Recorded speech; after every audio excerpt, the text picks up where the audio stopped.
अस्सलाम वालेकुम दोस्तों, उम्मीद है सारे दोस्त ठीक हो सन। तुस मेरे पे YouTube channel Ishfaq Ahmad vlog. दो शेर जंगल च रहिंदे ते उन्हां दी आपस च नाराजगी बन गई ते ओ जेह्ड़े एक बुढ़ा शेर आई ना उन्हें एक दिन कुत्तियां घेर रहा, मसलन कुत्ते उन्हें चीर पार छड़िया।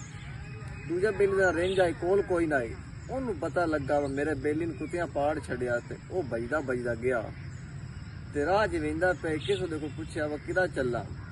उस आख्या मेरा जरा बेली आई शेर उन्होंने जनाब कुत्तियां पाड़ छड़िया तो मैं वह चला। उस आख्या तुस रेंज ना हो। उस आख्या रेंज चाह बरल हूँ मजबूरी बन गई वैना बेली जाई। ठीक है लग गया ओदे कोल गया वो छुड़िया उसनू।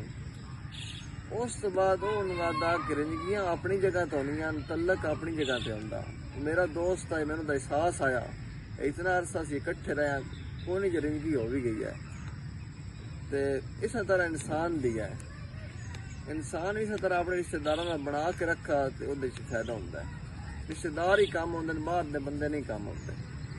ठीक है इंसान की गलत फहमी होती है। जहरी गल है कोई जो बाहर अच्छे दोस्त हैं वो भी कम होंगे, लेकिन जितना अपना बंदा कम होंगे इतना बाहर का बंदा नहीं कम होंगे। इसी तरह कहीं बकरियां चुकदियां पियां ते वो शेर बकरी मगर लग गया तो बकरी बजदी बजदी अगे खूह आई अपना नारा जे ओदे विच वड़ गई, बकरी खुब गई। वो मगरों शेर भी ज्यों दराक मारी शेर बकरी तो चीक अगे बकरी तो खुब गया तो बकरी बड़ी हसन लग पई है।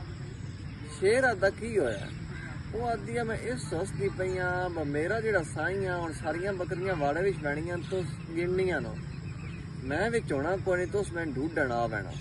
ठीक है जेड़ा तेरा मालक ही कोई नहीं बचा कैं ढूंढण आना वो चुनाव का शेर बने हुए हैं। लेकिन मैं एक बकरियां मेरा साइयन पहचान तो सा बना तन किसा नहीं लेना इस गलो हसदी तू सिर्फ शेर ही है और तेरी गल कोई।